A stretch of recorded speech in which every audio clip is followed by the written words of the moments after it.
بسم اللہ الرحمن الرحیم۔ مسند احمد کی روایت ہے، حضرت معاذ بن جبل رضی اللہ تعالیٰ عنہ سے روایت ہے کہ رسول اللہ صلی اللہ علیہ وسلم نے جب ان کو یمن کے لیے قاضی بنا کر روانہ فرمایا اور وہ حضور صلی اللہ علیہ وسلم کے حکم کے مطابق وہاں کے لیے روانہ ہونے لگے تو ان کو رخصت کرنے کے لیے حضور صلی اللہ علیہ وسلم بھی ان کو کچھ نصیحتیں اور وصیتیں فرماتے ہوئے ان کے ساتھ چلنے لگے۔ اس وقت حضرت معاذ رضی اللہ تعالیٰ عنہ تو حضور صلی اللہ علیہ وسلم کے حکم کے مطابق سواری پر سوار تھے اور حضور صلی اللہ علیہ وسلم خود ان کی سواری کے نیچے پیدل چل رہے تھے۔ جب آپ صلی اللہ علیہ وسلم ضروری نصیحتوں اور وصیتوں سے فارغ ہو چکے تو آخری بات آپ صلی اللہ علیہ وسلم نے ارشاد فرمائی، اے معاذ، شاید میری زندگی کے اس سال کے بعد میری تمہاری اب ملاقات نہ ہو۔ گویا کہ آپ صلی اللہ علیہ وسلم نے اپنی وفات کی طرف اشارہ فرمایا۔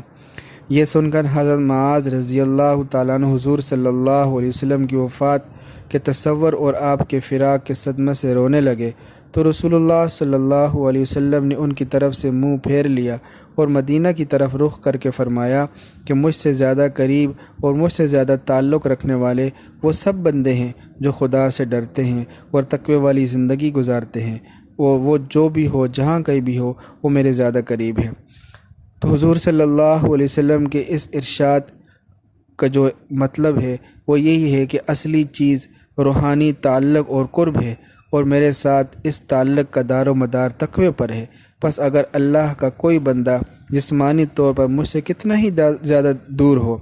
دنیا کے کسی بھی حصے میں ہو، لیکن اس کو خوف خدا اور تقوی نصیب ہو تو مجھ سے جو ہے وہ زیادہ قریب ہے، گویا کہ میرے ساتھ ہے۔ اور اس کے برعکس کوئی شخص ظاہری اور جسمانی طور پر میرے ساتھ ہو لیکن اس کا دل تقوی کی دولت سے خالی ہو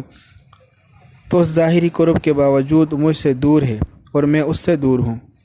آپ صلی اللہ علیہ وسلم نے اس ارشاد کے ذریعے حضرت معاذ رضی اللہ تعالیٰ عنہ کو تسلی دی کہ اس ظاہری جدائی کا غم نہ کرو۔ جب خوف خدا اور تقوی تمہارے دل اور تمہاری روح کو نصیب ہے تو پھر تم یمن میں ہو یا جہاں کہیں بھی ہو، مجھ سے دور نہیں رہو گے۔ اس کے علاوہ دنیا کی یہ زندگانی تو بس چند روز کی ہے، ہمیشہ رہنے کی جگہ تو آخرت کی ہے